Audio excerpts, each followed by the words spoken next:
Every morning when we wake up, we charge our phones, but we forget to recharge our own life. We keep carrying yesterday's mistakes, old habits, old pain, and old fears like a heavy bag.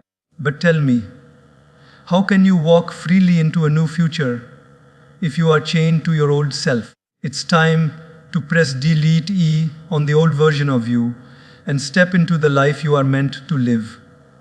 My friends, life is not about who we were yesterday, but about who we are choosing to become today. Just like a phone app that slows down when it's outdated, our life too becomes heavy when we don't upgrade ourselves. God has given us the most powerful tool, the ability to change. We can delete what no longer serves us and rewrite the story of our life. This is not about changing the world outside, it's about changing the world inside. Imagine for a moment that your life is like a garden. Every single day you plant something in it, through your thoughts, your words, your actions, and your habits. Now, think carefully. What kind of seeds have you been planting in your garden? If the seeds are of laziness, procrastination, endless scrolling on the phone, gossip, or wasting time, then it is no surprise that the harvest you get in your life is regret, disappointment, and missed opportunities. But if the seeds are of discipline, patience, consistency, kindness, and learning, then the harvest is success, respect, growth, and fulfillment. The truth is simple: life does not give us what we want, it gives us what we repeatedly do. That is why it is so important to delete old habits and create new disciplines. Think about how we all start the day. Many of us wake up and the first thing we do is grab our phone. We scroll, check messages, look at social media, and before we realize it, half an hour has passed. That half an hour, repeated every day for a month, is 15 wasted hours of life, hours that could have been used for something powerful like exercise, reading, meditation, prayer, or even spending quality time with family. The small habits don't look dangerous at first, but over time they steal the greatest treasure we have, our time. That is why old habits must be deleted, not tomorrow, not next year, but today. Let me give you a daily life example. Imagine a young student preparing for exams. Every evening he says, "I will start tomorrow." He opens his books, but then gets distracted by YouTube, by games, by friends. This becomes a habit. By the time exams arrive, he feels unprepared and anxious. He blames bad luck, but the truth is it was not luck, it was his habits. Now think of another student who also loves distractions, but decides to make a small discipline. Every day 1 hour of focused study before anything else. That 1 hour grows into 2, and by the time exams come, she feels confident. People call her lucky, but it was not luck, it was discipline. In life, what separates people is not their intelligence, but their habits. Our habits shape our character. If someone lies once, it is a mistake. If someone lies daily, it becomes their nature. If someone works hard once, it is effort. If someone works hard daily, it becomes their identity. Old habits that weaken us must be deleted, because if they are not deleted, they become chains that tie us down. And creating new discipline is like sharpening a sword. At first it feels uncomfortable, but with time it gives you the power to cut through obstacles. People often say, "I don't have motivation." But motivation is like fire. It burns bright but fades quickly. Discipline is like wood. It burns steadily for a long time. A person who relies only on motivation will give up when things get tough. But a person who relies on discipline will keep going, because discipline does not ask, "Do I feel like it?" Discipline says, "I will do it anyway." Think of exercise. The motivated person goes to the gym when they feel inspired. The disciplined person goes even when it rains, even when they feel tired, even when they don't feel like it. Over months, the disciplined person becomes stronger, healthier, and more confident. Look at the greatest achievers in the world: athletes, artists, spiritual leaders, entrepreneurs. None of them are born extraordinary. They become extraordinary through disciplined habits. An athlete doesn't train only when he feels like it. He trains daily. A musician doesn't practice only when she is in the mood. She practices daily. Even a saint or a monk doesn't meditate only when life is peaceful. They meditate daily through all storms of life. Discipline builds excellence, and excellence builds destiny. But here is the challenge: deleting old habits is not easy. The mind resists, it whispers, just one more time, just one more day. And many people fall into that trap. But remember, every just one more time is another brick in the wall of your old self. If you want freedom, you must break that wall. And breaking it requires courage. When you delete an old habit, it feels uncomfortable at first, like learning to walk after years of crawling. But the discomfort is temporary, the reward is permanent. Practical steps help. Replace, don't just remove. If you delete the habit of wasting time on social media, replace it with reading an inspiring book. If you delete the habit of staying up late, replace it with waking up early and spending that time in silence or prayer. If you delete the habit of complaining, replace it with gratitude. By replacing, not only do you break the old pattern, you create a new one that uplifts you. My friends, ask yourself today, what old habits are stopping you from living your highest potential? Is it laziness, anger, comparison, procrastination, or negative self-talk? Whatever it is, press delete. Don't carry it into your tomorrow. And then ask yourself, what new disciplines can I create today that will make my future stronger? Even a small discipline, repeated daily, has the power to change your entire destiny. Because in the end, you don't decide your future, you decide your habits, and your habits decide your future. Delete the old ones, create the new ones, and watch how life transforms. If fear is like a shadow, it looks bigger than it really is, and the more we run away from it, the longer it stretches behind us. Every human being, no matter how strong they appear, feels fear. Fear of failing, fear of being judged, fear of rejection, fear of loss, fear of the unknown. But here is the truth: fear is not the enemy, our reaction to fear is the enemy. When we choose to let fear control us, we shrink.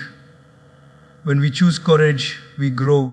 To delete old fears and step into courage is to reclaim our power, to look at the shadow and say, "You cannot stop me anymore." Think of a small child learning to walk. The child falls again and again. If fear controlled the child, it would never walk. But the child doesn't care about falling. It keeps trying until walking becomes natural. The same child, years later, grows up and suddenly starts fearing people's opinions, fearing failure, fearing mistakes. Isn't it strange? As children, we are fearless explorers, but as adults, we become prisoners of our own thoughts. Courage, then, is not something we need to create, it is something we need to rediscover. The same courage we had when we took our first steps. Daily life is full of situations where fear appears. Imagine a young woman who has a talent for speaking. She has ideas, she has words that can inspire, but every time she stands up to speak in front of people, her heart races, her palms sweat, and fear whispers, "What if they laugh at you? What if you forget your words? What if you fail?" Because of that fear, she stays silent. Another year passes, another opportunity lost. Now imagine the same woman saying, "Yes, I am afraid, but I will speak anyway." She steps up, her voice trembles, but she continues. The audience listens. She realizes that the fear was only in her mind, not in reality.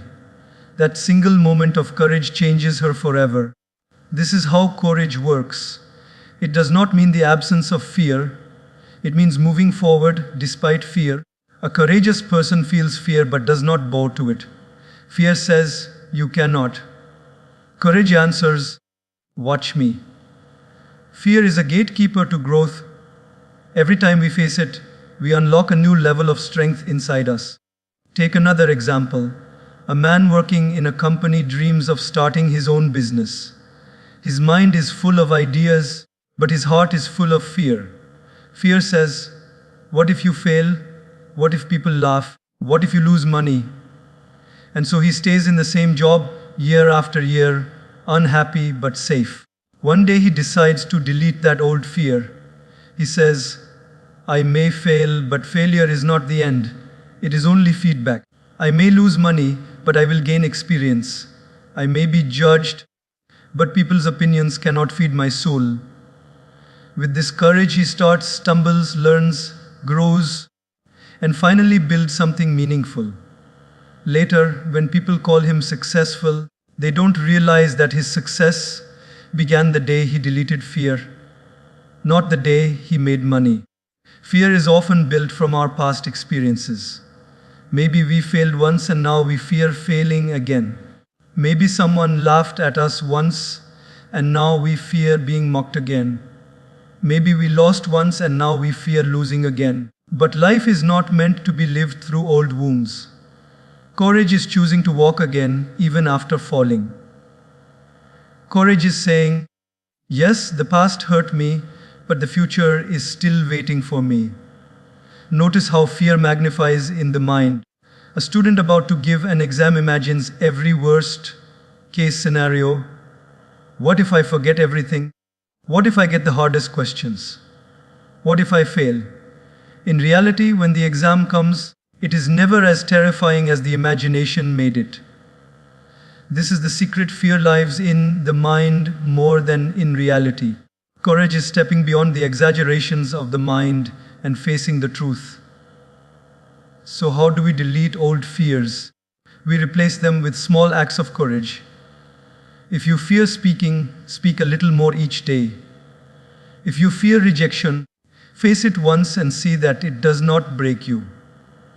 If you fear trying something new, take one step at a time. Each act of courage weakens fear's grip.